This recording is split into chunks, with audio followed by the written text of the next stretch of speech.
Good morning, everyone. You're very welcome to the second in a three-part series of webinars aimed at businesses in Ireland that we'll deliver between now and the end of the year.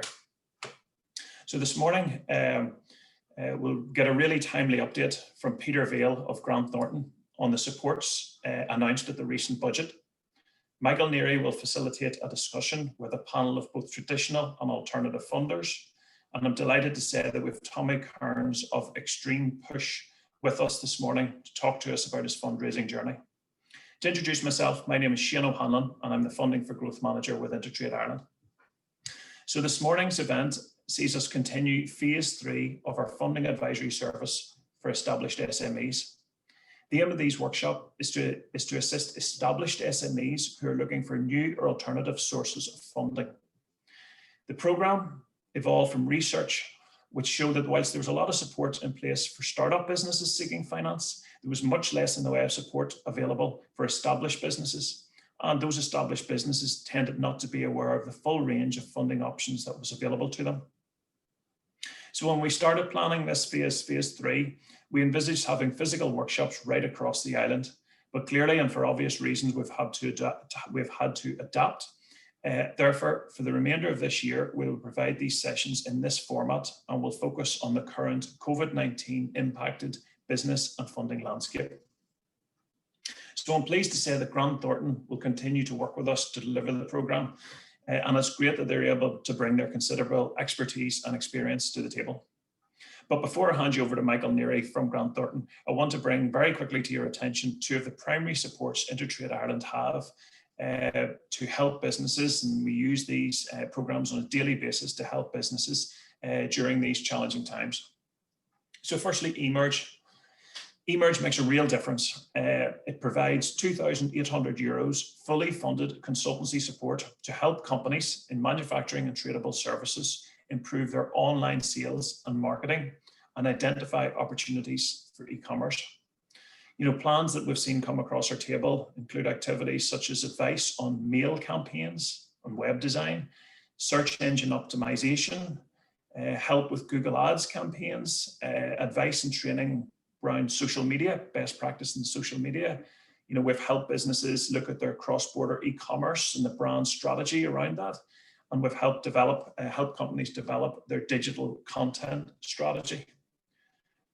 We've had some really, really good success stories, too many to go through, but a couple of highlights would be one in particular, a company that secured a contract worth almost €1 million from a contact made via an eMerge supported e-marketing campaign.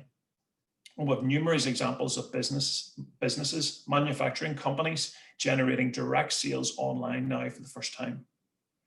The second support that InterTradeIreland have, and I've become more increasingly involved with emergency business solutions with EBS in recent weeks, and I can testify to the fact that it is helping hundreds of businesses.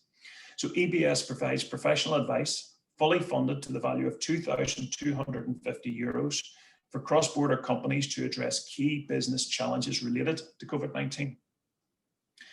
Some of the things that we provide help on is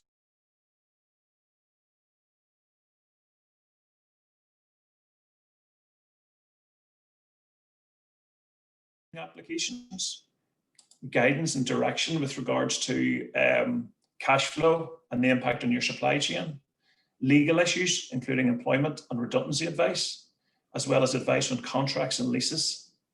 We look at health and safety. We look at business risk assessments.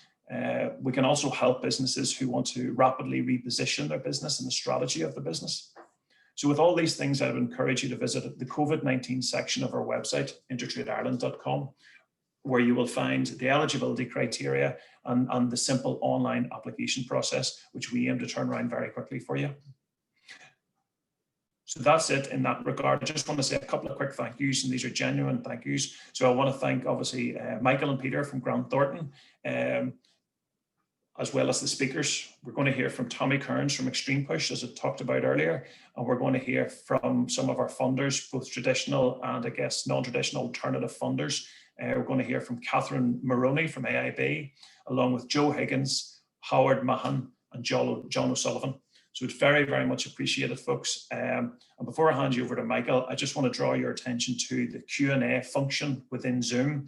I find people get a lot of value out of the Q&A sessions in these, so I would encourage you to get your questions in, and Michael will moderate a Q&A session at the end. And please keep in mind with regards to those questions that this morning's session is being recorded. So just keep that in mind in terms of confidentiality and things. So without further ado, I'll hand you over to Michael. Thank you and enjoy, folks. Thank you very much, Shane. And just a note to say thanks everybody for attending this morning. We've got an action-packed lineup of both organisations that are transacting during this COVID pandemic that we're encountering, and it's going to be great to hear both from real life experiences and from our panelists on how financial institutions are transacting in the situation we find ourselves at the moment. Just to reiterate the point that Shane made, please use the Q&A function. We'd like this webinar to be as interactive as possible, and for everybody in the audience to get as much out of it as possible. Firstly, I'd just like to welcome Peter Vale, who's tax partner, head of international tax in Grant Thornton. He is going to go through some of the supports included in the recent budget. So I'll just hand over to Peter. Thank you. Thanks, Michael. Good morning, everybody. If you just want to move on to the first slide there, Aisling, please. I suppose a way of introduction, as Michael said, I'm a tax guy. There wasn't an awful lot in the budget on the tax front, but there were some tax breaks there, but obviously it's predominantly made up of a spending package, significant spending package with a lot less on the tax front. And it followed on from a very significant package in July, which I know we covered in the last webinar. The detail is light at this stage in terms of the supports that are there. And as Shane said, and Michael, questions are more than welcome. I'm not saying we'll have all the answers at this stage. It's a constantly evolving space. And even over the weekend and yesterday, in fact, some of the measures were improved, which is helpful. Again, there is a finance bill tomorrow where more of the detail will be included. So it is moving and generally moving positively in the right direction. And even in the budget speech last week, you know, a lot has been committed to spending. It isn't quite clear yet where all of that is going to go.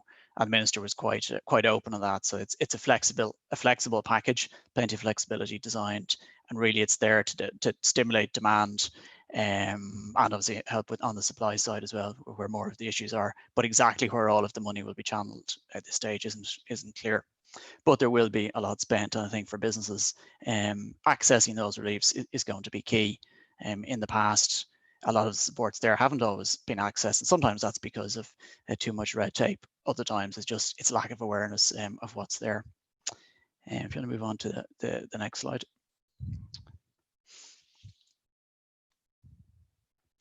So in terms of the measures, as I said, there weren't an awful lot on the tax front. It was a very small package compared to possibly earlier years, but a lot on the spending side. But some of the measures, maybe just to focus on, the VAT rate drop for the hospitality sector did get a lot of coverage and a very positive development, down to 9%. That will help a lot of businesses. It's not expected to flow to the consumer. It's really there for businesses, and they're expected to, and that was alluded to by the minister, pocket any saving on that. But a positive development, and through to the end of next year gives a lot of certainty to businesses as well. And it follows on from a reduction in the general VAT rate from 23 to 21, which is due to terminate in February next year. I mentioned the knowledge development box. A lot of people probably won't be aware of what that is because the uptake has been very low. It's designed to reward companies that do R&D, and it's half the 12.5% rate. So it's a 6.25% tax rate for businesses that engage in R&D and profit from that. Extended to 2022 won't be relevant, unfortunately, for many businesses in 2020 because there won't be profits, but something maybe to keep an eye on in the future. And a new credit for the gaming sector, which is positive. There were enhancements to the Restart Grant Plus and Support Grant, and a lot of the detail on that will be Enterprise Ireland's own site is very good on that. And again, that's a further positive development on the spending side. The extension of the employment wage subsidy scheme, again, very positive. That followed on from the original temporary wage subsidy scheme when COVID broke out back in March. The EWSS, the Employment Wage Subsidy Scheme, replaced the old scheme. It's a lot easier to access. What happened in the budget was the minister said that would be extended out until the end of next year. So again, that's very positive. It was due to end in March next year, and certainly there was a concern that when the Employment Wage Subsidy Scheme ended, that you would see a big drop off in spending by consumers, because I think it's fair to say that the money that's been pumped in through the wage subsidy schemes has supported a lot of spending. And without that, there was concern that you might see a big drop in spending at the end of March next year. So very positive that that's been extended out to the end of 21. It is a lot easier to access the EWSS compared to the original scheme. There were some issues with the original scheme. It was obviously brought in pretty hastily, and while very welcome, had its teething issues. The new scheme is a lot easier to manage, and the hope is that the extended scheme from March next year through to the end of next year will be similar to the existing scheme. And in fact, over the last couple of days, the supports there have been further extended. The maximum now is back up to 350, so it had dropped. It's now back up to 350, which is the same amount that people who can access the pandemic unemployment payment can get as well. So positive. Again, it's a lot more money been injected into the economy. The EWSS, the wage subsidy scheme, the whole aim of that is to keep people in employment, not have people moving over to the unemployment payment, and encouraging businesses just to keep people on the books for as long as possible. The debt warehousing scheme, so what that is about parking tax debts for either 0% or a 3% interest rate. And in fairness, revenue have been very good and engaging with businesses over the last few months. So there are a lot of tax debts that can now be parked for a period of time, which obviously very positive for cash flow. You do need to disclose to revenue those debts. You can't just not pay. You need to file your returns and engage with revenue. But if you do, there are some very attractive schemes with low interest rates to park those debts for a period of time. So again, that's a positive. I will talk in a minute about the CRSS, or the CRIS, the COVID Restriction Support Scheme, because I think that's probably the most significant relief in the budget. There was also, the minister announced a number of recovery-focused investments and a number of new initiatives with Europe to inject fresh equity into businesses. Maybe not dissimilar perhaps to some of the Enterprise Ireland funding, and it's just another source of finance, in addition to grants, soft loans, etc. And I think it's accessing that. The issue would be how easy it is to access those investments and making people aware of them. Extension of commercial waivers meant that's very positive as well, and quite a few 100 million has been put into that. So again, positive, more spending. If you want to move on to the next slide, Aisling.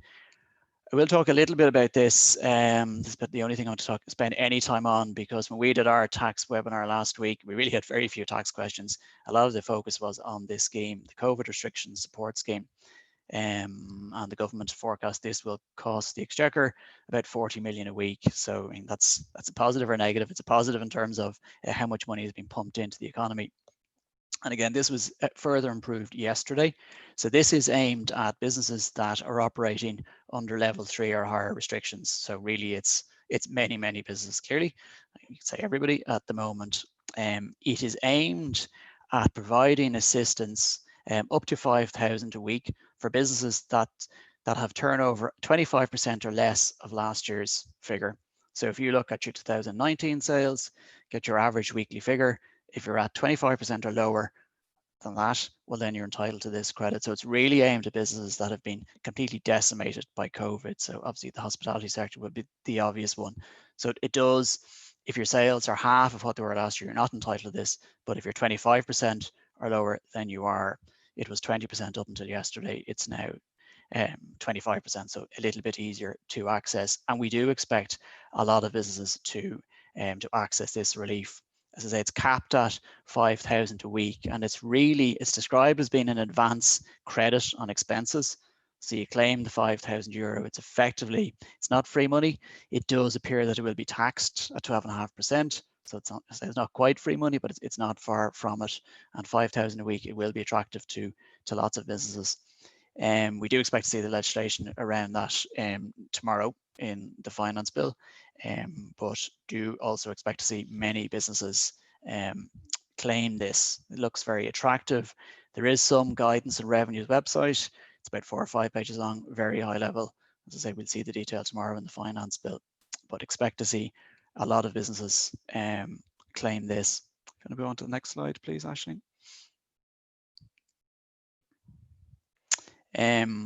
Brexit, there actually weren't an awful lot of mentions of Brexit, maybe not surprisingly, because COVID dominated the government speech. There is a recovery fund earmarked 3.4 billion in the budget package. Obviously, a lot of unknowns is exactly how Brexit is going to play out. The budget is predicated on a no-deal Brexit, so worst case scenario. And significant Brexit supports there, including for Intertrade and for a number of other initiatives as well. So positive, there is due to be another Brexit omnibus bill as well shortly. I think overall, I mean, there are a lot of grants and supports available there. I think the ones that are going to be most readily used are the ones that are easiest to access. I mean, that's maybe sounds obvious. So I think the wage subsidy schemes and what I talked about there a minute ago, the CRSS, will be the two most available because they're the easiest to access. What I'd like to think is that the other initiatives and other supports that are there will also be accessed because people will be aware of them. That's been an issue in the past, and sometimes there's been a lot of red tape around them. So hopefully the other supports will be also more easy to access than maybe they have been in the past. And I know Michael and the team have helped a number of businesses over the last few months on that. So that's very much obviously a whistle-stop tour of some of the supports that were there in the budget. And as Shane and Michael said, please do pop any questions on the Q&A feature, and we'll try to get through to as many of them as possible at the end.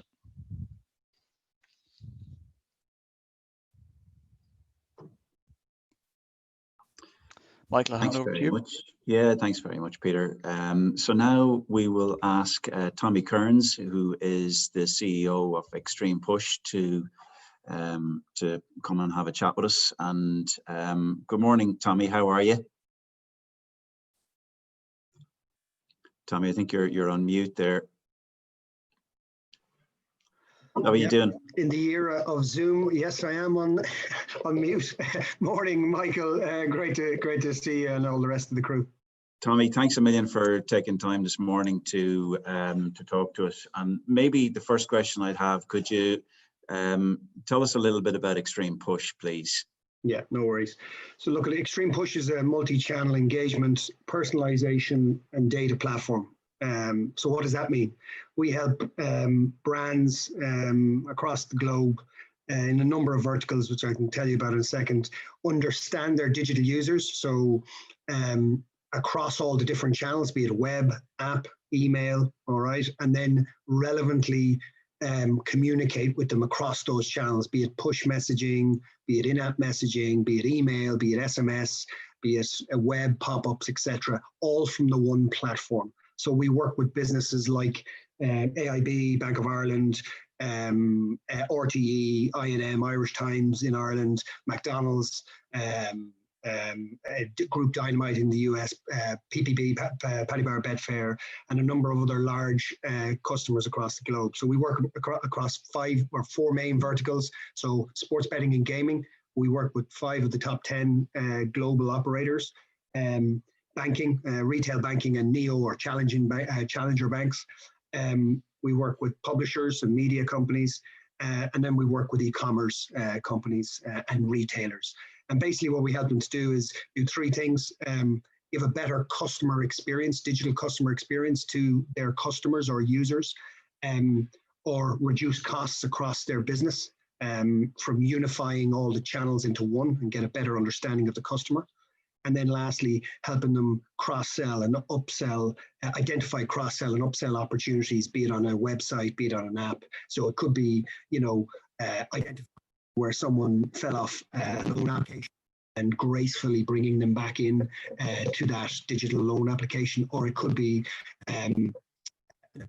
cart e-commerce slip where you're bringing them back in to buy the Nike runners, etc.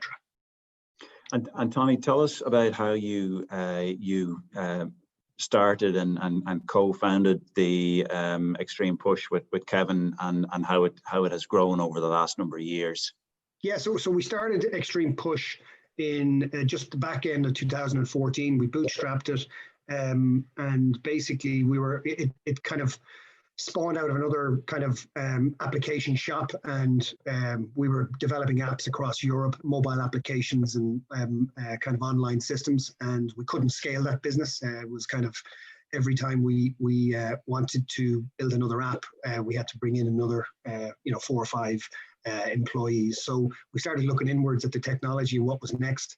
And a lot of the CMOs and the CEOs were saying, okay, you've got us on the mobile journey, we're building a mobile application, but how do we talk to our users? And more importantly, how can we identify what we should be talking to them about, be it service or be it marketing or be it opportunities to generate revenue. So yeah, we started Extreme Push at the back end of 2014. Lucky enough that we were able to bootstrap it from the ground up. We were kind of profitable within 13 or 14 months. And we've kind of, we kind of did a very, very small internal round with InterTradeIreland, who have been really, really good and strong partners of ours over the last number of years. And then we were lucky enough to, as the business grew, to be able to look at debt solutions rather than equity solutions as we scale up the business.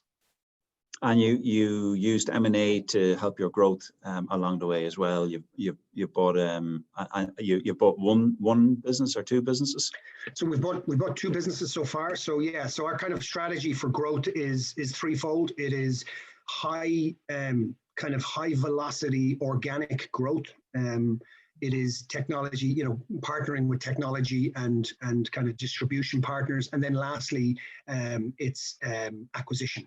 And so in kind of mid 2018, we bought a business in the UK, a technology business, an email business, email infrastructure business that was highly complementary to our business, and basically kind of developed that into our overall unified stack.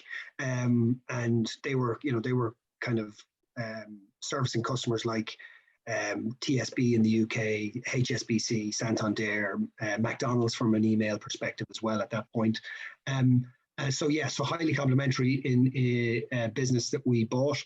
And then into the end of 2019, just into 2020, just before COVID, we bought another complementary technology business, which was a customer data platform business, which is highly complementary to what we do. Because what we do is we gather the actionable data that's coming from websites and apps, etc., and then use that data to personalize the messaging out to the customer to influence them. So yeah, so we did that. We did that with debt solutions. And how did you find using M&A as a tool to help you on your growth, and maybe some of the pains that you found with it, Tommy? Yeah, well, acquisition it's a great tool, done well and well thought out, but it's also highly complex. So not only did we have to find the right technology partner, but we also had to understand how we were going to integrate the people and integrate the technology, so it became not a kind of higgledy-piggledy stack, that it was fully unified into our platform. And then when you had done all of that, you then had to go out and find a capital partner that would come on the journey with you, believed in your vision and what that brought to the table to help you scale up internationally. So yeah, a lot of moving parts, Michael, all the time, but done well. And our first acquisition, our second acquisition was better than our first acquisition, and I'm sure our third acquisition will be better than our second one. Like everyone else, you're bringing in good kind of due diligence partners, corporate finance partners, accountants, legals, but you're still there's still a lot of unknowns in an acquisition. And so recently and during COVID, you were active, and you've taken on more funding from Beachbrook Capital, and you intend. So maybe if we could talk about that process during the whole pandemic. And I suppose what a lot of people in the audience will be thinking is, can you raise money during the pandemic for ambitious companies? How you found it, and how you were able to do it? Yeah, well, I think the backdrop is it depends on the sector right now.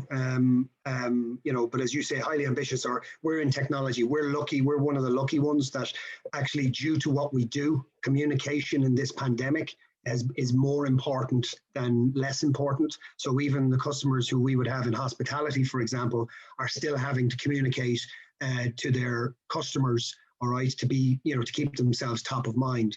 But yeah, through being able to raise finance, we myself, we went on a kind of a European search for a capital partner. We had another capital partner in for their first acquisition, and we refied that out with Beachbrook Capital. John O'Sullivan, I think, is on the line here today. And basically, we went searching for a good partner who could do a number of things. Could reduce the cost of capital, which is very important, but also in a kind of specialist debt provider position where you're not in tier one banking mode. All right, just calling it flat out.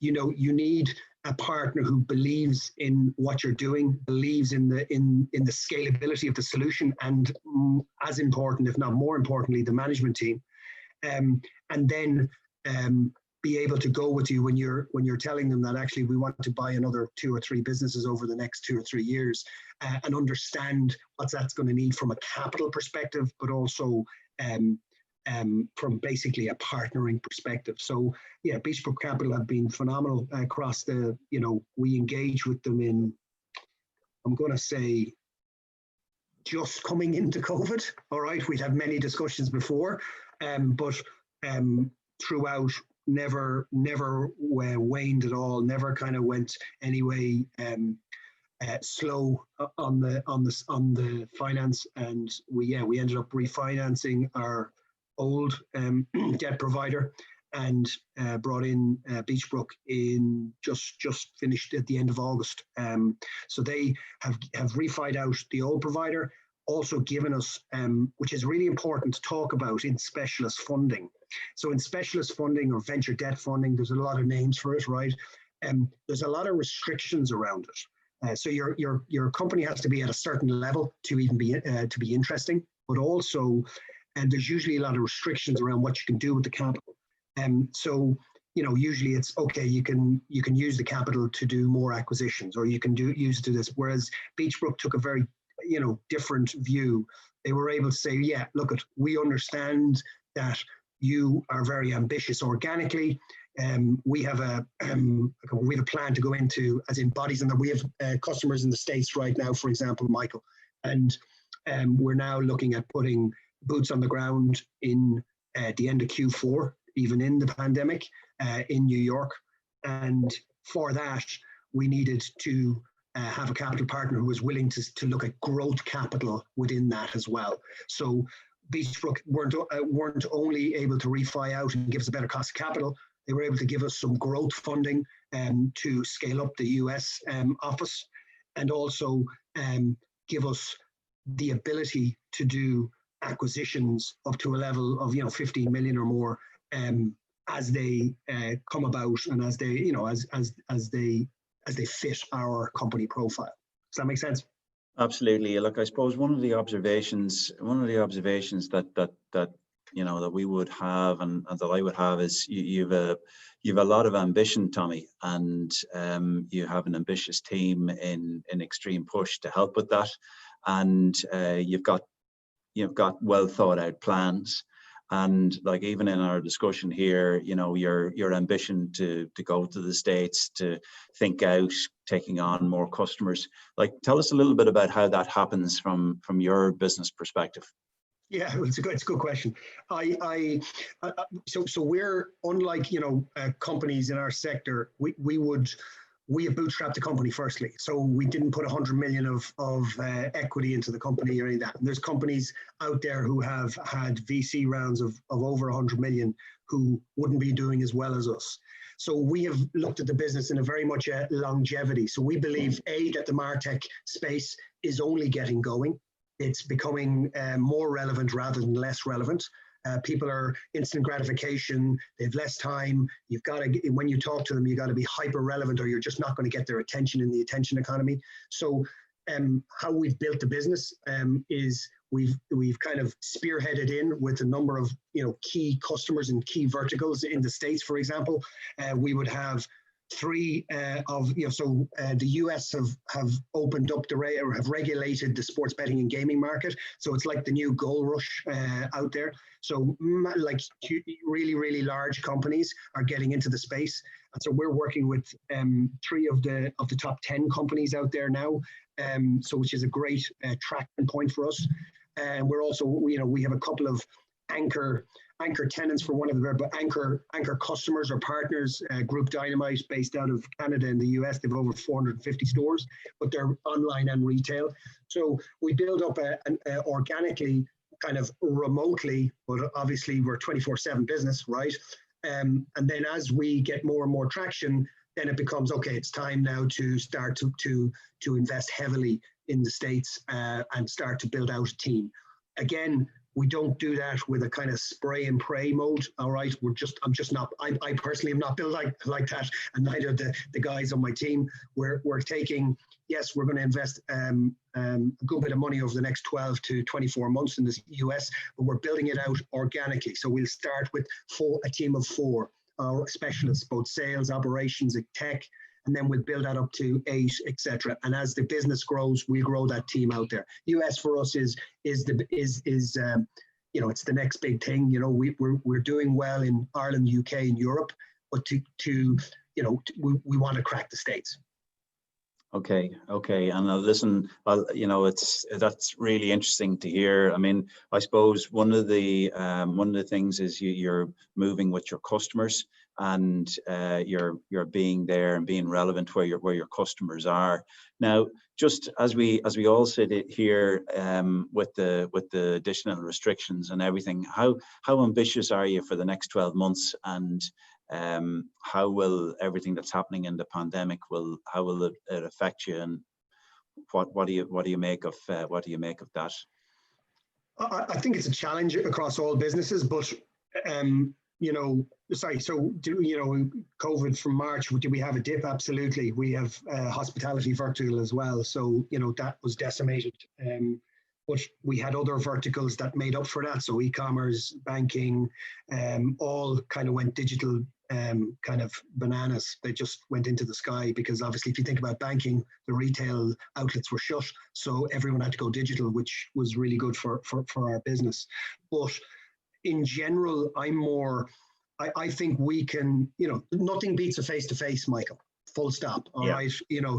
When we put 4, and I'm not just talking about the States, I'm talking about in Ireland, the UK, nothing beats the face-to-face partnership to build relationships and build trust. All right. So I think that is a massive challenge for every business during COVID. And so these Zoom meetings are absolutely imperative with the cameras on. All right, it's one of our kind of default positions in the company. You don't go onto a call without your camera off, because people need to understand the gesticulation and who you are, etc. But I think it's more over the next few months. I think it's the internal employees, it's the remote working. We're built for remote working, we're a technology business, but we still have people who weren't built for remote working, who are lonely, who need mentoring, who need coaching, who need a support structure on a monthly basis, on a weekly basis. And they're the type of things internally we're looking at to try and make sure that we are not dropping the ball there. Because it's very, when you're highly ambitious and you're going, you're trying to get the next customer, and you're trying to make sure your customers are really happy, and you're trying to upsell, cross-sell, et cetera, you have to be very cognizant of your team and your people and the comms around that. And we're a growing business, so we're only 5 years old. So we've a lot of learning to do there. Let's be very clear. We've made mistakes in our comms, even in our internal comms plans. But we're not afraid to put our hands up and say that either. Yeah, look, Tommy, thank you for taking the time this morning to talk to us. Maybe just one last question to finish. Like, just if you're giving advice to people who are in the audience and business owners, maybe could you just to talk a little bit about business planning, and just to finalize on business planning of being importance to reach your goals, and maybe one other item that you think are important for people sitting out there in the audience today. I will look at that. I think that, you know, for entrepreneurs out there, or for managers who want to become entrepreneurs, I think that this pandemic is going to, as bad as it is, and as we've talked about, and the challenges it brings up, it's also going to bring a massive amount of opportunities. Businesses are being turned on their heads from business models perspective, both hospitality and all the other verticals. So I think that, you know, if you're doing a lot of research right now in your spare time, and you're really starting to look at what is the new business model for different verticals, and, you know, it doesn't really mean specific, be it hospitality, be it e-commerce, be it banking, all right.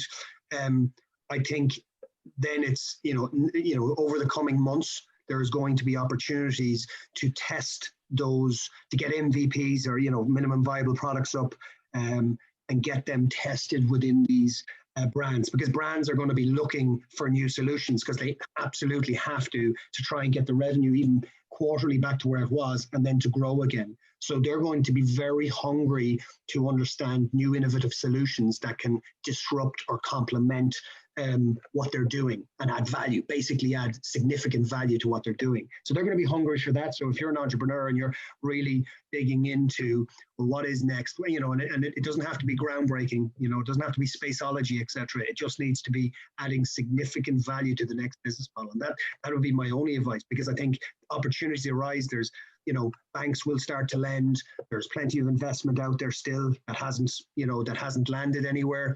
And they're looking for homes, but they're looking for homes where there's a concrete plan, as you say, Michael, and a good management team and a good product. Tommy, thank you very much for taking the time this morning. Really insightful, and I think great advice for entrepreneurs out there in the audience. So thanks a million for taking the time with us this morning. Thank you, Michael. Cheers. Thank you. So look, I'd just like to call on Catherine Moroney, who is Head of Business Banking in AIB. John O'Sullivan, who is Chief Investment Officer in Beachbrook Capital. Howard Mahon, who's Director of Private Debt in Muzinich in Ireland, and Joe Higgins, who's Investment Director in BGF, to join me on this next panel discussion. So that discussion with Tommy fits in well into as a kind of a prelude to our discussion here, and maybe Catherine, I might just start with you first, please, and maybe just your observations on where we're at. And well, actually, maybe, sorry, could I start with an introduction, please, if you wouldn't mind, and maybe Catherine, if you'd like to go first. Thank you. Sure. Thanks a lot, Michael. Good morning, everybody. My name is Catherine Moroney, as Michael said there, and I'm responsible for the business banking market in AIB Bank. And I'm also currently the president of Dublin Chamber 2020. So an eventful year to be taking that on, I have to say. What I would say, Michael, about the market right now is it's very interesting, because notwithstanding all of the if you like, upheaval that businesses are experiencing, and I might just talk just very briefly about the different sectors and the impacts. It is, believe it or not, very resonant, very resilient, and reacting immediately. So, for example, just to give you an example, way back when the first lockdown happened, we saw an immediate fall off in demand. But as soon as the lockdown stopped, that bounced back, and it bounced back across all sectors, more or less. And so, unfortunately, we're in a second lockdown now. It remains to be seen what happened. But if it's helpful just to say to you that I think the most important thing to say right now, just cognizant of all the businesses out there who are locked down again today. And I think one of the big differences is we don't have the permission from Europe this time round to give payment breaks to businesses who, you know, that worked really well. We were able to move that very quickly. Many customers availed of those payment breaks. Interestingly, of those who took the first payment break, 40% of them didn't avail of the second payment break. They said to themselves, okay, I'm okay now. So it was just interesting. Businesses behaved in a very rational way. It was very obvious those who took the payment breaks were in the sectors that really needed it. So there was really sensible behaviour by businesses.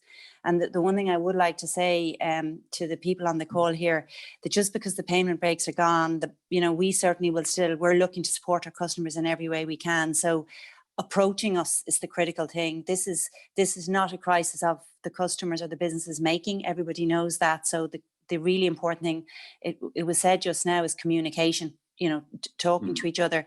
That said, and respecting the fact that many businesses have stocked up for Christmas and now wondering how they're going to move that stock. And I think everything just said by Tommy, that ability of them to some of them have gone digital, some of them haven't. Some are even saying customers can phone in and collect. So they're trying to be as creative as they can. But we are seeing businesses have pivoted. Businesses have been robust.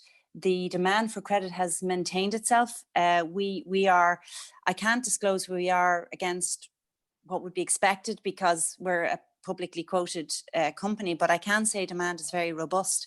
And it's very robust. It's really interesting to see manufacturing in most sectors is really robust. They're all still investing. Asset finance is very robust. Businesses that are looking to pivot, where we had an example, just to give you one example of a business that wanted to double its turnover by pivoting out of clothing into PPE. And the level of debt that they were looking for was way too high for their current cash flow. But you can almost guess who the customers for their PPE equipment were. So we were able to invoice discount. We were able to provide them with the finance, and they've doubled their turnover. I know it's like the golf. You talk about the one that goes straight onto the green, but it is interesting to see that is possible to do, and businesses are doing that. That said, and transport is doing really well, as long as it's transport in, say, the food moving or the internet moving goods. Renewables are very strong. Our 5 billion climate action fund is the strongest part of our business right now in terms of growth. The areas that are challenged are the ones you'd expect. The transport that's connected with tourism. So transport is a game of two halves. While retailers who are able to stay open, for example, hardware is fascinating. A lot of hardware businesses would have had a huge part of construction in their book who pay on terms, whereas a lot of them now have grown their direct to household, and the cash flow there is really strong, and an awful lot of them are continuing with click and collect, so that has really benefited them. It's I don't know if you've many outside Dublin, but it's probably no harm to mention that in agri, again, nearly every sector has two sides to it. So the dairy side has worked really well. I have to commend the cooperatives. It was astonishing to see how they normally compete with each other. But in this instance, they said, right, we're going to cooperate we're going to protect the suppliers to us by sharing the demand flows. And it made a massive difference to milk price and to the supply of dry food. And there are many businesses pivoting into the supply of ultimately baby food to the likes of China, which is super because it ticks all the boxes. It ticks the keeping businesses going now, keeping the supply price and the demand for milk strong, and exporting to new markets, particularly in the space of Brexit. So it's wonderful to see businesses really, really cooperating strongly there to help each other through this. And then finally, what I would say, Michael, if it's helpful, and happy to take questions, just to keep it at a very high level, is that the government schemes started slowly, but now we're seeing strong demand, and businesses like your own, Grant Thornton, have helped us hugely there, because what we have found is, in addition to getting directly to our own customers, we're getting huge support from the advisors to customers in making them aware, because the big issue with those schemes is business saying, well, I don't want to take any more debt on, understandably, but maybe not realizing that, for example, the Future Growth Loan Scheme has a 10-year term on it. So it's possible for businesses to actually moderate their payments over the near term, and even take a capital moratorium in year one in many of them, and that helps them. So they're really probably, that's a whistle-stop tour of what's going on in the market at the moment. Thank you, Catherine. Yeah, thank you. That was excellent. Thanks very much. John, maybe I just hand over to you on Beachbrook. Yeah, sure. So Beachbrook, some of you may know us, many of you won't. Beachbrook is a pan-European private debt manager, established in 2008. So we've been funding SMEs across Northern Europe for just over 12 years. across the Nordics, across Germany, Austria, Switzerland, Benelux, the UK, and since last year in Ireland, where we now have dedicated Irish SME fund, which is headquartered in Cork. And in the Irish market to date, we've done 4 different deals across a diverse range of different sectors, one of which you heard just earlier from Tommy Kearns, our latest deal.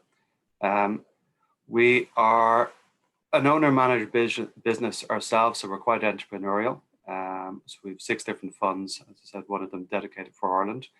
We try to work with management teams, and we like to work with management teams that are ambitious, have experience, and have some kind of growth capital requirement, which we provide term debt, normally of about 5 years, so that they can execute those business plans, whether that's an acquisition or a refinance, growth capital, whether it's an expansion into overseas markets, research and development. We're quite flexible in the funding that we provide, because we recognize that all SMEs generally go on a different journey. There's no straight route for all of them, but if they are ambitious and they do have a good management track record, and they do have the opportunity to scale, then we're always interested in talking to them. No, thanks very much. Thanks, John. Maybe I'll hand over to Howard. Howard, would you like to maybe give an introduction on Musnage? Sure, yeah. Thanks, Michael. So similarly enough to John, Musnage is it's a private credit investor. We've been around about 30 years now, 32 years. We're owned and managed by George Musnage, who is our founder and our CEO. You know, we're a large fund, circa 40 billion under management. A lot of that is large corporate lending, but we have a dedicated circa 3 to 4 billion of funds that is focused on SME lending. So, you know, SMEs across Europe are different things. In Germany, an SME could be a business with an EBITDA of 15 million, and they're looking to borrow 45 or 50 million. In Ireland, it's more like an SME is a business, you know, anything from 0 to, you know, 3-4 million in EBITDA. So in the Irish market, we focus on loans between 2 and 20 million. One of our key investors in Ireland is ISIF, so we work closely with them as well. I'm sure many of you are aware of them through their various funding initiatives. You know, I'd say we're quite similar to a bank in many ways, insofar as our typical product is term debt, maybe 5 to 7 year term debt. We're a little bit more expensive than a bank. Our typical interest rate will be about 6% versus maybe what a bank will be lending at, kind of 4%. We set it up front because we believe that there's additional benefits that we provide that a bank maybe can't at a certain point in a life cycle for a business. The main one of them is that our typical product is 7-year non-amortizing debt, so interest-free only. So I suppose that really means that small SMEs who are trying to grow, be it through acquisitions, entering new markets, anything like that, they can reinvest the cash flows that they generate back into the business. You know, we don't charge any nasty exit fees or anything like that. So, you know, we see ourselves as being a support to a business at a very specific point in their life cycle. You know, a good example would have been one of our Irish investments, which was the City Bin Company, which was now privately owned by Gene Brown and his management team. They wanted to buy out one of their institutional shareholders, which is a Middle Eastern high net worth family. We provided the funding to buy them out. One of the Irish private equity firms entered their business in the equity shortly thereafter, and ultimately after a couple of years we were refinanced out by AIB, who were kind of the more suitable lender then at that point in the life cycle for the City Bin Company. So, you know, we'd see ourselves as being a supporter to those high growth businesses maybe going through periods of change, and we'd very much be a partner to them. Now, you know, we've lots of other investments which would be much longer term, where, you know, maybe the businesses go and buy and build strategies where they're acquiring competitors and whatnot, and we'd stay in those investments for a longer period of time. So that's kind of whistle stop tour of us. You know, obviously more challenging times in COVID now, but you know, we have a large fund which we're looking to deploy. We've made a number of investments in the last 6 months, not in Ireland, not for want of trying to find businesses that actually want to take a little bit of risk and grow at the moment, which I think is maybe a scary prospect in people taking on taking on new debt. It's a little bit of steady as she goes and batting the hatches down. But you know, we're very much open for business and looking to make new investments.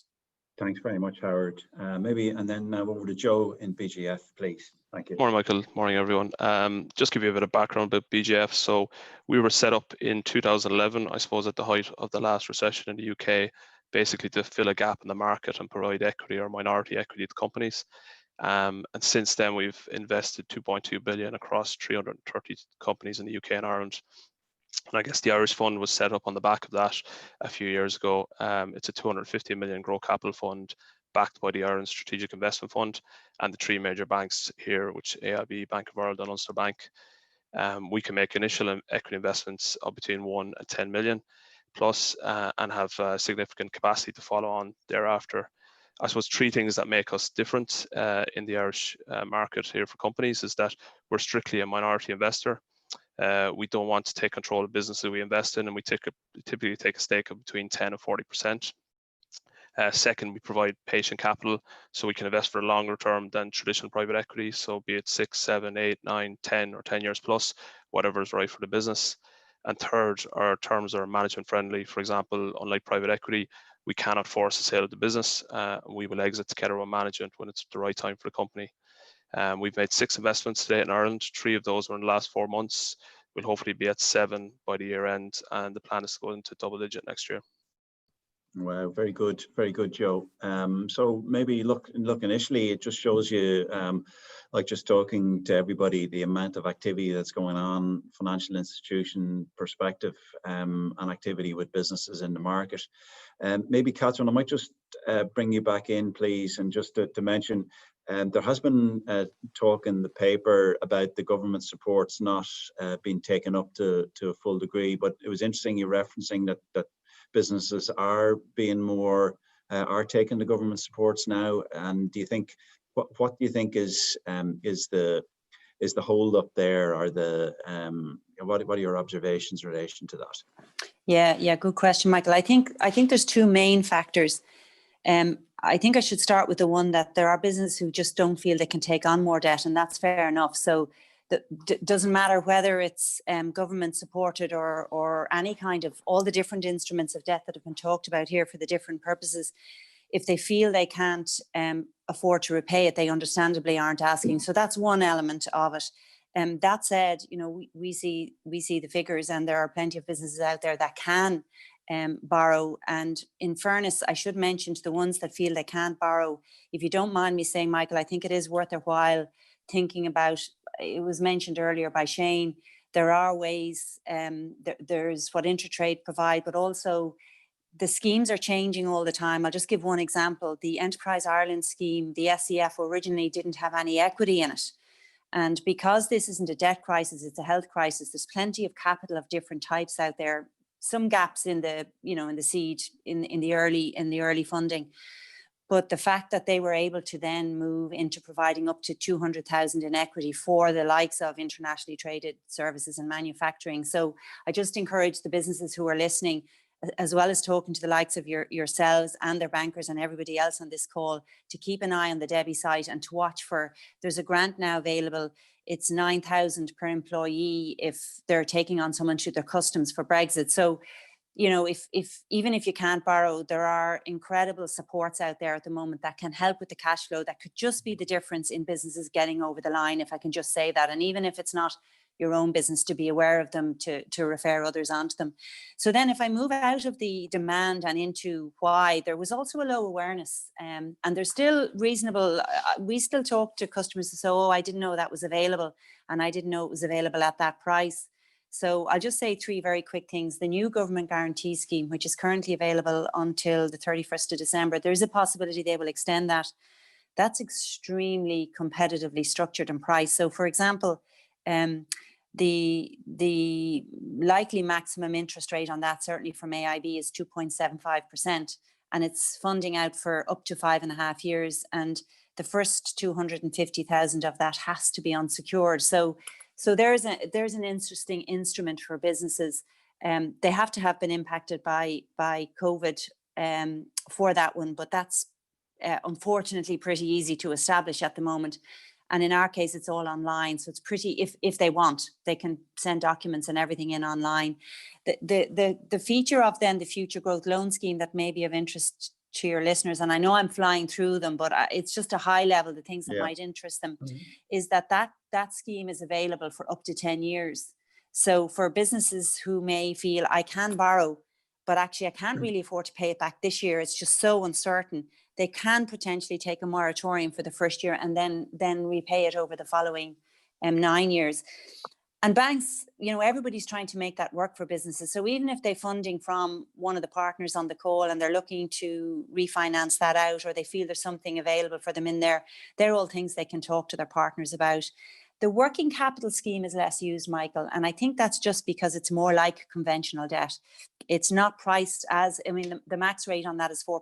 It's still very competitive, but the funding on that is only over 3 to 5 years. So I think there has been use of it, but it's not different enough for businesses to go, that's definitely going to fit my gap. So I think the awareness and the gap analysis are the two key things now in terms of the success of the funds going forward, if that's helpful to the people on the call today. Yeah, that's great, Catherine. Thanks very much. The next area that I'd like to cover maybe with John and Joe and Howard is like transacting in COVID, the difficulties you are, like I know John and Joe have, and Howard is attempting to find the right opportunities. Maybe we'll start with John and just how have you been able to transact? Maybe it gives a bit of colour on that, please. Sure, of course, Michael. Obviously COVID complicates things for all funds and all companies. We've all had to pivot, or we've all had to reimagine, or we've all had to go digital, as such as we're on a call today versus Zoom today versus we normally would be meeting in person. I suppose from Beachbrook's point of view, we're 36 people, so across 6 different offices. So for us, it was quite easy to pivot and quite easy to go digital. And from a transactional point of view, I suppose, the first thing we wanted to do was make sure that all of the advisors, all of the investment community, the SMEs and such, and the other relationships that we have within the different markets that we operate in, were fully aware that we were still very much open for business and how we would be operating within a COVID environment. I suppose the first thing was kind of a knowledge. And then as more and more people get comfortable, doing business online, doing business remotely, doing business via Teams, Zoom calls, etc., it's about keeping up those relationships, which obviously are never going to be the same as if you're meeting in person over a coffee as such. But it's about continuously putting the message out there with those parties. In relation to actually doing deals themselves, that obviously becomes more difficult, more challenging. It's easier to do deals with pre-existing companies, or where there was pre-existing relationships pre-COVID, because you would have met them and done some kind of a sound check as such. But I guess like everybody, we are still moving forward and able to do business in a virtual world as such. You spend a lot more time with management. You spend a lot more time trying to understand what makes them motivated, where their ambitions are, testing that thesis. You spend a lot more time on diligence, management diligence as well. But I think you're able at this stage. And all of us in Beachbrook generally have been investing for 20 plus years. You generally get a quick sense of whether you are going to work with these people or not. And that's what we do. So we have seen quite a lot of activity in the market. I think for us, activity is pretty much back at pre-COVID levels in Ireland and in most of the other markets we operate in. So we do a lot of filtering to find the best companies that we want to work with. That's a really positive message to people out there. Maybe Joe, just come to you. You've been very active over the last few months. I see Croom, Precision Medical, Team Accessories, and EdgeScan. So there's been a lot of activity in this year. So maybe do you want to tell us a little bit about just transacting in COVID? Yeah. So Croom was a good example of where that arose kind of post lockdown. So it started as a virtual a dialogue, and then kicked on from there. And I suppose I echo what Tommy said earlier. You need to meet face to face, and ultimately, as an equity investor, we're backing people. So thankfully, during those dialogues and that transaction, we came out of lockdown and we were able to meet face to face or socially distanced, and that was kind of key to getting that transaction over the line. So I'd echo as well what John said. You can get a lot of stuff done virtually, and we're set up similar to John in that we can work remotely, and DD teams can work remotely, but there's no substitute for meeting people. So it can be done, and as I said with Crew, we transacted having started in lockdown. And therefore, I think it's important, to start dialogues with funding partners, as soon as possible, given the uncertain times, we're living. So, equally, as John said earlier, companies that we've already met, it's easier to continue those dialogues. But that's not to say we won't start or continue dialogues if we haven't met a company to date. And with technology and teams, etc., you can progress those to an extent. I know, and it's great to see. It's great to see activity. I mean, Howard, maybe just coming to you. Like, are you? Do you still see you're still seeing opportunities, but businesses maybe just a little less ambitious? Very much so. Like, I mean, across the UK, Spain, and Germany in the last 4 months, we've completed 6 transactions. They would have been businesses that we would have met during lockdown, essentially, or virtually met.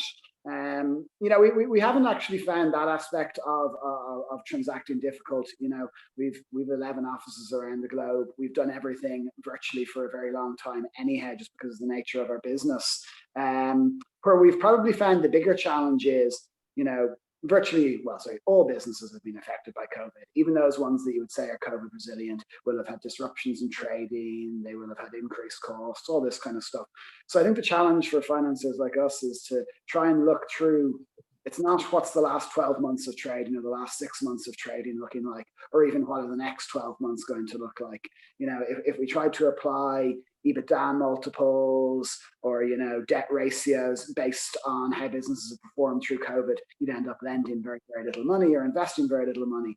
So what we're trying to do is look at, right, can a business service their debt over the next 12 months, but ultimately, what's the normalized level of trading? So we're trying to, work very closely with management teams to say, okay, well, is it 6 months, 12 months, or 24 months when things get back to normal? We're not a short-term investor. It's 5 to 7 year investments in general. So that's probably what we were finding as the biggest initial challenge, because businesses weren't used to saying, well, this is how we think things are going to get back to normal. It was always very much, we'll lend off the historic performance. But, as I say, that's not really the fairest reflection at the moment.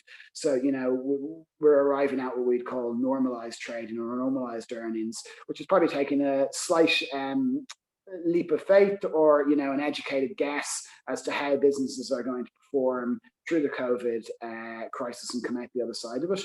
We're trying to find businesses that, as we describe, will bend but not break, because we think there is going to be unforeseen troubles in different sectors that you mightn't have guessed of because of COVID. So we're trying to be sensible in the amount of debt and then kind of the covenants and repayment schedules and all those kind of things, because the worst thing you can do as a debt or equity investor is make an investment and put sort of strict controls in place and then be back at the table in 6 months or 9 months because those controls have been bent and broken. So I think that's more the challenging side, but we certainly feel as much that we've come to a conclusion on how we assess the future performance of the business in terms of doing things virtually. I think everyone's just gotten used to that now. It's a fact of life. And Howard, just outlook now for the next 12 months. I know that's a very difficult question, but what are you thinking, and what are you planning internally? Well, we're ever the optimists. We're in the middle of fundraising for a new fund. We had our first close there recently, which is a dedicated SME fund across Europe. So it's going to be about a 1.5 billion fund. So we're going to be looking to make circa 90 investments out of that. We're planning to deploy that over the next 24 months. So we're being bullish. We think there are a lot of very good businesses who have maybe taken a slightly conservative view in the last 6 months about wanting to take on debt to grow. But I think those businesses, once they have leveled off a little bit and seen that there is a way to trade despite the upset at the moment, and I think there's going to be more transactions. I think we're going to see private equity firms coming back out as well and wanting to take a little bit of risk there. So they might be buying into minority pieces in equity. We could kind of co-fund those transactions. I think the next 12, 24 months is going to see a lot of activity in the funding and equity space. And I think, the businesses that survive this period are probably going to come out stronger in it. There's the other side of what we're trying to do is find those businesses that might really, really struggle in the next 6 months, but we intrinsically feel will bounce back. They could be the lockdown affected businesses, and maybe we try and drip feed some capital into them over the next 6 months to keep them going, and then have a larger capital line that would go into that thereafter. Thanks, Sarah. That's really interesting. Catherine, I might just on that vein of thought, how do you see the alternatives, alternative lenders, which will be complementary to the bank in a lot of degrees as alternatives in the next 12 months, and your own view on the next 12 months? Yeah, I think, obviously we work, it's a bit like Maslow's hierarchy of needs in life. There's a hierarchy of capital needs for businesses. And, we are the main source of business with what are called the existing banks, or the term that has become popular, the pillar banks. We provide the daily banking, we provide the senior debt funding in the main. We do have a mezzanine fund, we do play in the equity space, and we have a corporate finance house, etc. But they're all separate and they're all run separately. And so therefore, when a customer comes to us and they need funding, everybody on this call would say to them, the least expensive form of finance in the long run is conventional debt, if you can, be it working capital or term debt. And then if they want to grow the business, and the businesses want to grow the business, it may be that they've maxed out on the maximum amount of senior debt, and they may pay more, as was described by all the parties. They may pay more for another layer of debt, which might sit below the senior debt, as described, or indeed need equity. But if that's going to fund their growth, and that's going to, the weighted cost of capital might be slightly higher, but the level of growth in the business there, and sometimes we did a survey last year on businesses and their approach to letting some of their equity go to another player, and particularly in family businesses, that's a very emotive discussion. But there can be a misconception that equity and leveraged players are looking to take up control of a business, and that's not their definition of success. Their definition of success is getting in, staying there for 3 to 5 years or whatever, and then getting out, having got the return they were looking for. So we work, I see all of those players as being core to the market, a very well-funded, liquid capital market with all the players active in it benefits all of us. So, we'd be the first. Most of our customers don't need that. Most of our customers require daily banking, senior debt, and we're all there for them, providing that in good times and in challenging times. But when it comes to growth, there can be that step change. It's a bit like that decision in a business. Will I bring in an external partner? It's a big decision. Can I work with them?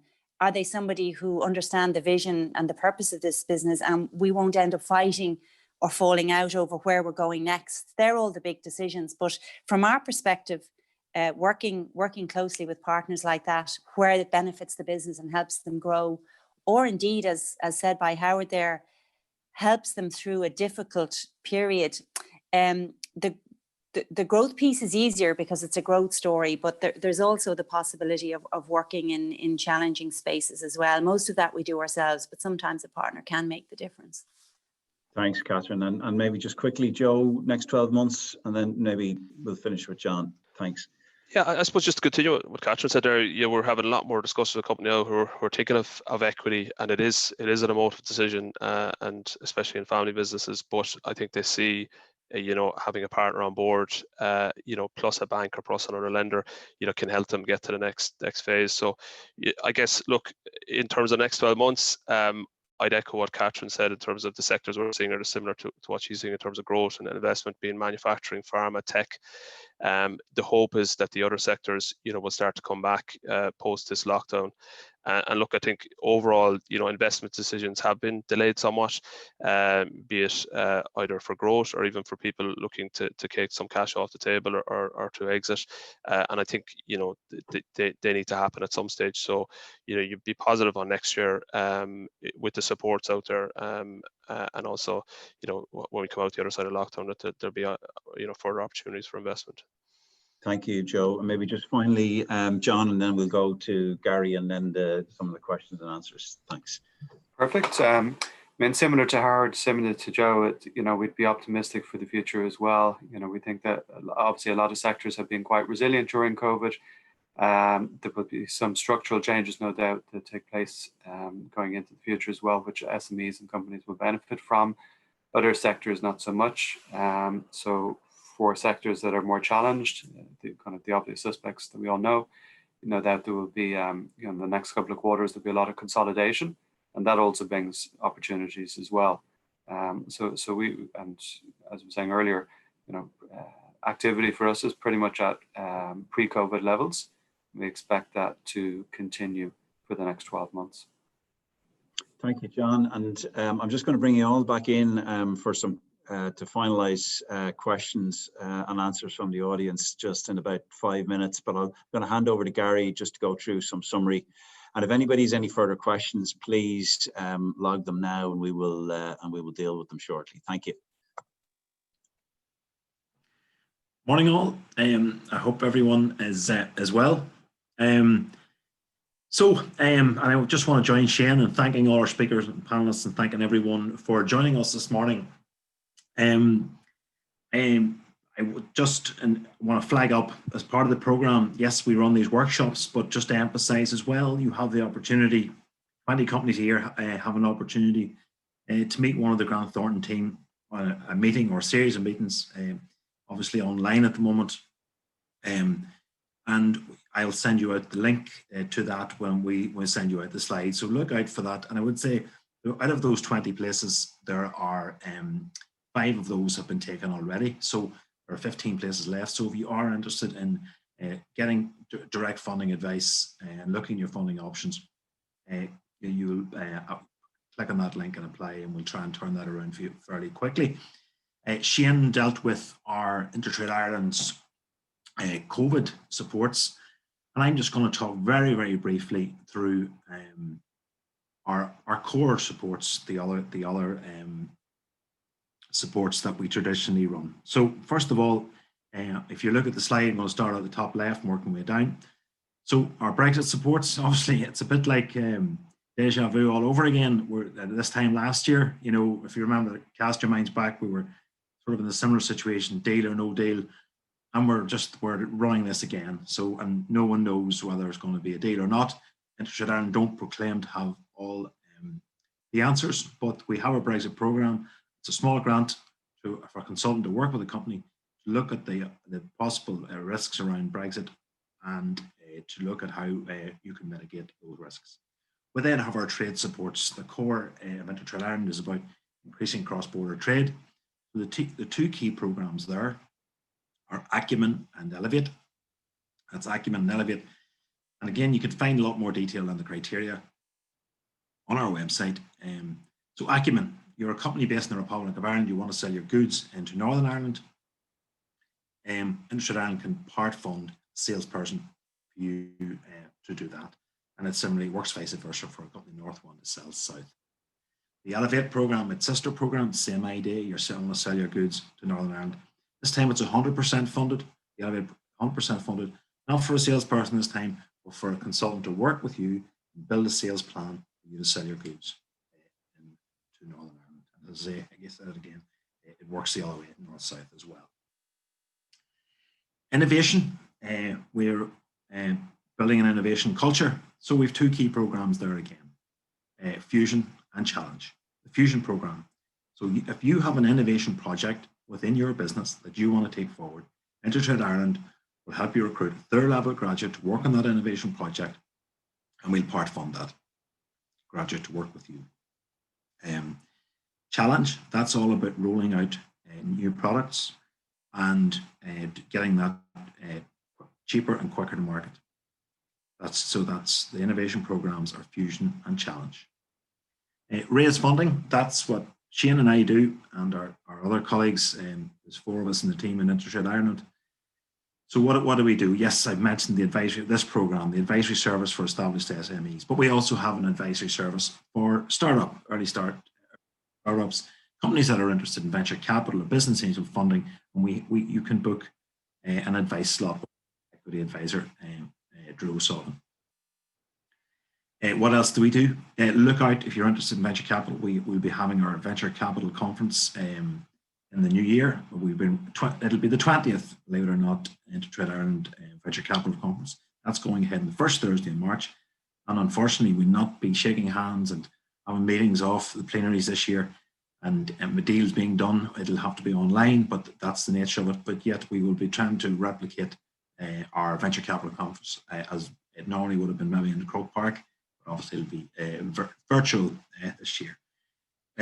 I mentioned business angel funding. We, along with Enterprise Ireland, Invest Northern Ireland, support the Halo Business Angel Network. Look out for the guys in hban.org if you're interested in taking on a business angel investor. Our seed corn competition, I should mention, we're at this stage, we're at regional final stage, just about to go into those, and with the overall final at the end of November.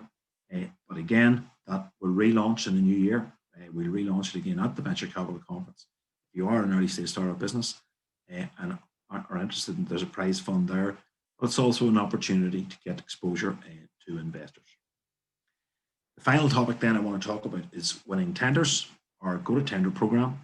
So a lot of smaller businesses tend to shy away from government tenders. They're very lucrative. Government departments, government agencies are constantly in the market to procure goods and services from the private sector.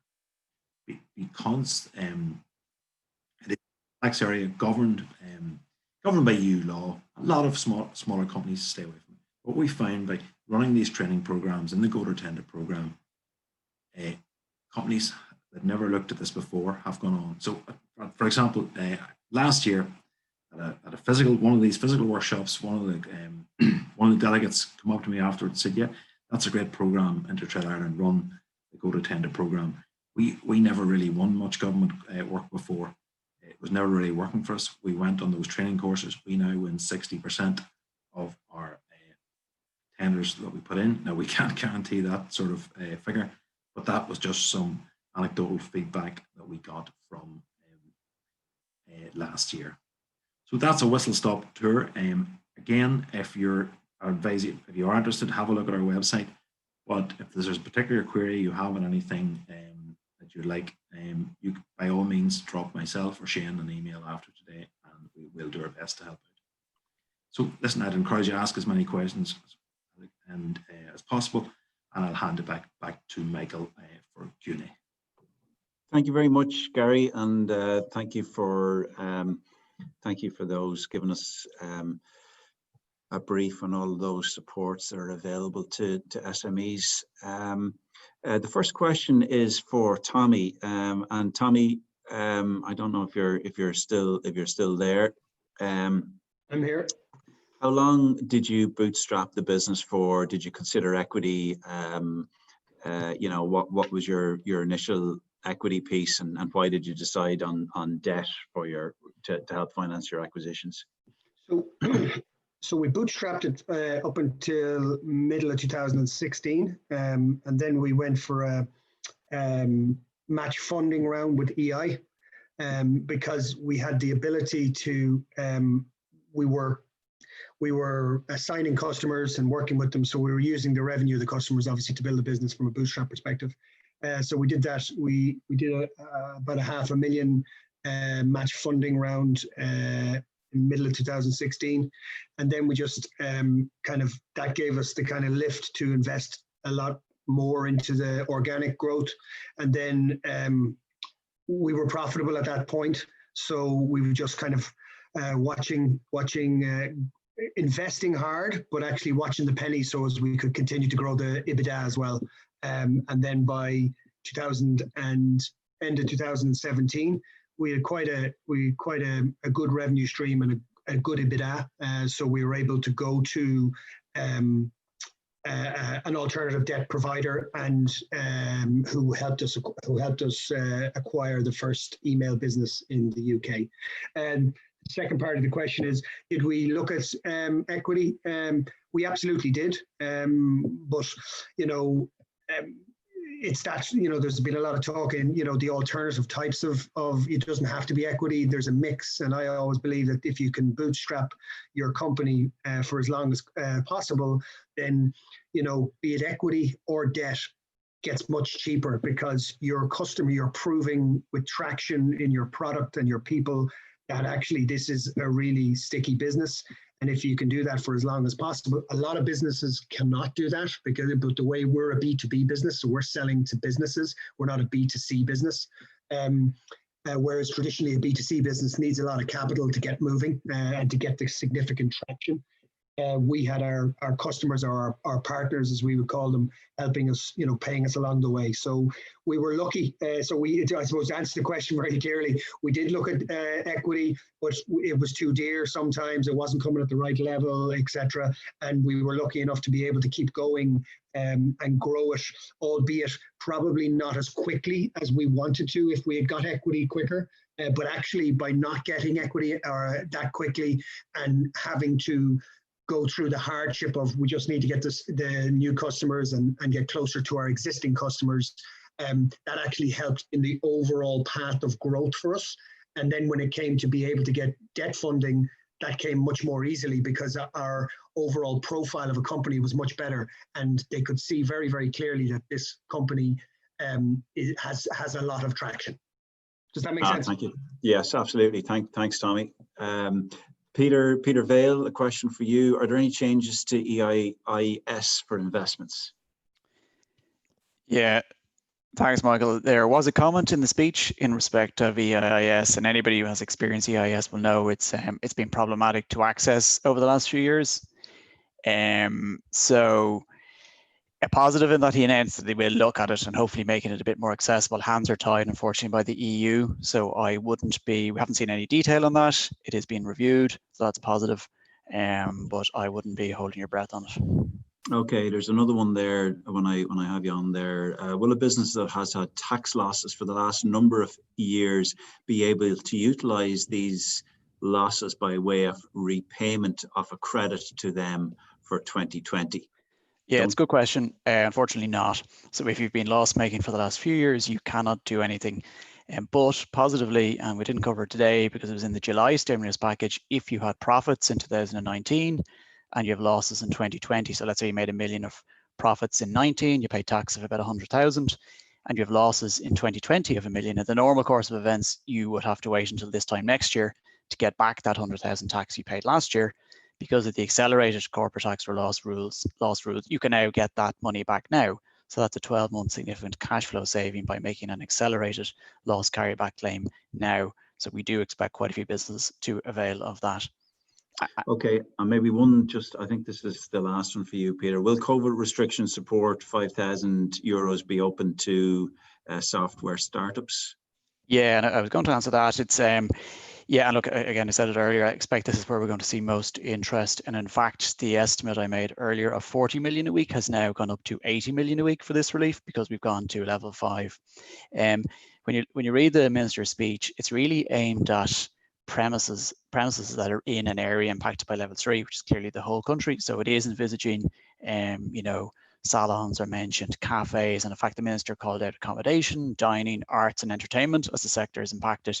But you'd expect if you have a startup, if you have a software business, and the business has been decimated and it's down to less than 25%, you'd be very disappointed if they equally couldn't avail of the CRRS relief. We should know the answer to that tomorrow, but I would be, as I say, very disappointed if other businesses that have been impacted by the level 3 plus restrictions can't also avail of this. Thank you, Peter. Catherine, I have a few bank-related questions here, if I could. I think the first question relates to the government guarantee scheme, where obviously you know, the banks have that guarantee from the government.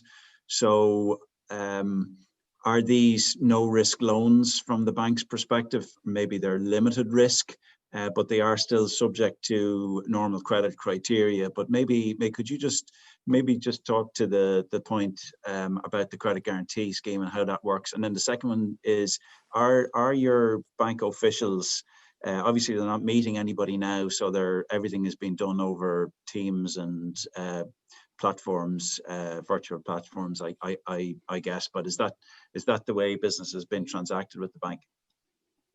Okay, I'll start with the first one. Yeah.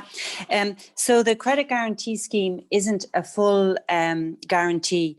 It's a risk share between the government and the bank, and the government have, if you like, outsourced the assessment of those credits to the bank. So the risk share is, broadly speaking, 80% government, 20% bank, but it's a full assessment. The one thing I would say to you about that is that, and this is connected to the second question, it is fairly straightforward. You have to be able to prove that you've been affected by COVID, but it's a 15% reduction in your turnover. I mean, there's other nuances, but this is the main one, since December 19. So if you can prove that you were viable in December 19, which is, fairly straightforward, especially with your bank who has access to your cash flow and knows how you trade normally, and you've had a -15, or you expect to be impacted by that amount, so it can be future looking as well, then you qualify. And after that, it's a normal accelerated, a normal credit process. What I would say, which might be helpful to the businesses that are on the call, up to 250,000 of that can be unsecured. More than that can be unsecured too, if you can carry it. But if you're borrowing under 250,000, it will be unsecured. So that can help, because it means you're not looking to provide additional security that many businesses don't have to give at the moment. Obviously, if they cash flow and they don't need to give it, that's fair enough, but that's helpful. It's also very well priced. There is a fee that has to be paid through to the SBCI, and that ranges, but the bank rates are at a maximum, certainly in AIB, of up to 2.75%. 2.75% is the standard margin in it. So that's the answer to that one. The answer to the second one, we are deemed an essential service, so all of our staff are in work. If you go to a branch and you want to talk to a business customer advisor, they're there, Michael. If you want to speak to a relationship manager, they may be there upstairs, or depending on where they're based, they may be working from home. But with they're available on their phones, they're available. The digital was put in to give customers the choice. You don't have to apply digitally. So just to make that really easy for your listeners, they can go on to aib.ie, they can see the forms that they need to fill in. There's like an electronic envelope. They can load up, they can scan in or load up their accounts, or they can ask their accountant to send them directly. And it can be done fully digitally end to end. But that's an option. If they can't, or for any reason, if there's multiple signatories and that can't be done online, the option of coming into us or phoning, there's a dedicated phone line for this alone. And the other thing I would say to you on that is we've put centres of excellence in place, so they are getting priority. So if somebody does apply, it lands into a centre that deals with it fairly efficiently. So I hope that's answering the questions in terms of how do we access you if we're not digital. You can walk in, or you can dial in on that dedicated number. Yeah, and then the final one, Catherine, is SBCI funding. Is the scheme still available to borrow from? It is. There's SBCI is a kind of generic term, so just to make sure that I answer the correct question, the credit guarantee scheme that I've just described, that was only launched a short while ago, that is available at the moment up until December. That's a very important point, actually. Now, the government have the authority from Europe to extend that, but we don't know as yet whether that will be extended or not. and then the Future Growth Loan Scheme and the Working Capital Scheme, they're all still open, they're all still available. They all have maximum amounts on them. So if they become full, so if they were to fill up before their end date, they would no longer be available, just to be clear with the listeners. But if it isn't full, the Credit Guarantee Scheme, the one I've been talking about at length there, is open at this point in time up until the end of December. Okay, thanks, Catherine. Okay, so I'm just conscious of time, but maybe one or two more just questions here. Okay, maybe who'd like to take this one? Maybe Howard or Joe or John. Do you feel PE brings more value for a corporate strategy perspective, corporate stroke strategy perspective than the traditional stroke alternative lenders due to the alignment of interests, due to equity participation in a business? Or how do you believe this works in practice? I'll take that if that's okay, Michael, or happy to jump in. Yeah. So I guess just the outset, like we were set up, I suppose, to be different from private equity. So private equity, I guess, typically takes a majority stake in the company, and they're typically in for a kind of 3 to 5 year journey. We were set up to be different to that. We don't take control, we only take minority positions, and that we can back companies for the long term. And I guess, you know, to give you, I suppose, evidence of why a company would take on funding versus as an equity versus debt or alternative debt, you know, our recent investment in a company called Croom Precision Medical. So they're a precision engineering business servicing the medical device sector in Ireland. They'd won a number of large long-term contracts from a number of their customers, and then that was a catalyst for discussion with us. And it's a family business. Ultimately, it was founded by Paddy Burns back in 1984. The company is now led by his son Patrick, with Paddy still involved in the business. And what they were looking for, I guess, more than money, was they were looking for a partner to help take the business to the next stage, who could be supportive over their journey, not just in capital. And they wanted to enhance the board, and as a family business, they ultimately want to retain control. And I guess what we offer to them is we've significant experience in scaling manufacturing businesses. We've over 30 in our portfolio, some of those in the medical and engineering space. And Paddy and Patrick would have talked to a number of those companies as part of our journey and the process. We always put someone on the board as a non-exec when we invest, and we have a talent network of 6,000 people across the UK and Ireland, you know, from a range of backgrounds. And in this particular situation, we introduced them to Michael Marr, who's the former chief operating officer of Glen Dimplex, so very you know, well experienced in the sector, manufacturing and building and scaling a business. And he came on board and invested alongside us as non-executive chair. And I guess the final point we offered is we only take a minority position, they retain control, and we're there for the long term, be that 3 years, be it 5 years, be it 5 years plus. And I guess it was more about the money that led them to that investment. And our investment, you should say, was alongside an existing bank. So again, I suppose our philosophy is you have a traditional bank there, and all the banks are shareholders, and then you have equity from ourselves. So you have a conservative capital structure that allows you to grow. And our investment there will be used to expand the facility and invest in new capex and create jobs over the short to medium term. Thanks, Joe. John or Howard, do you want to come in on that one? Yeah, happy to do so. As you know, definitely private equity can benefit a company. You know, can bring a certain amount of institutional knowledge. Same with the alternative lending space as well. We all try to bring a certain amount of institutional knowledge as well, get the companies ready for the next level of growth, help them right size, etc. But I'd say, I suppose, you know, it's really important for a lot of the companies, for a lot of SMEs that are thinking of raising funding, be that equity or be that debt or something else, that they have a good advisor on board, because it really is, you know, it's about getting a right fit for the company. And private equity might be the right way to go. It mightn't be the right way to go. It might be alternative debt. And it's, you know, it is going to be a relationship of several years. It could be 3, 4, 5, 6 more years. So I think it's really important that starts out right, that both the SME understands, you know, the pros and cons of both. I think, you know, there's no substitute for having a good advisor on board. Thank you. Howard, we'll leave you with the last comment. Sure, yeah, no, look, I kind of echo what John says. It's different for different stages of companies throughout their life. You know, as Catherine said earlier, there is that hierarchy. Bank debt is the cheapest, probably the least flexible, and then you go all the way to equity being the most expensive but the most flexible. So, you know, it really depends for different companies. John's shameless flattery of you, Michael, saying a good advisor is needed. I do agree with that. Like, I mean, you know, a debt or capital raise is a once or maybe twice in a lifetime activity for a company. So it's important they do it right. And advisors like Grant Thornton are doing it week in, week out. And you know, they will direct people in the right direction. And from an investor and lender perspective, you want the business to get it right as well. You don't want them in 6 months' time regretting that they didn't do it with equity or should have gone to a senior bank or something like that.